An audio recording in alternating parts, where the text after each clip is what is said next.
नमस्कार मित्रांनो आणि मैत्रिणींनो, DV ॲक्ट म्हणजे डोमेस्टिक व्हायलन्स ॲक्ट हा महिलांना मारहाणी संदर्भातच नसून किंवा मानसिक छळाबद्दलच नसून त्या कायद्याअंतर्गत महिलांना सेक्शन 18 ते 23 अंतर्गत वेगवेगळे कायदेशीर रिलीफ देण्यात आलेले आहेत. सेक्शन 18 अंतर्गत महिलांना प्रोटेक्शन ऑर्डर म्हणजेच संरक्षणाचा अधिकार देण्यात आलेला आहे. सेक्शन 19 अंतर्गत महिलांना रेसिडेन्स ऑर्डर म्हणजेच राहण्याचा अधिकार देण्यात आलेला आहे.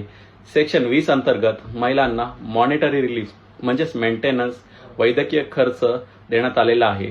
सेक्शन 21 अंतर्गत महिलांना लहान मुलांची कस्टडीची ऑर्डर देण्यात आलेली आहे.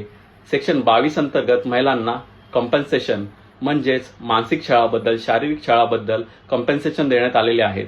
आणि सेक्शन 23 अंतर्गत महिलांना इंटरिम रिलीफ म्हणजेच अंतरिम रिलीफ देण्यात आलेले आहे, संरक्षण देण्यात आलेले आहे. अशाच माहितीपूर्ण व्हिडिओसाठी आपल्या YouTube चॅनलला सबस्क्राईब करा, Instagram चॅनलला फॉलो करा. धन्यवाद.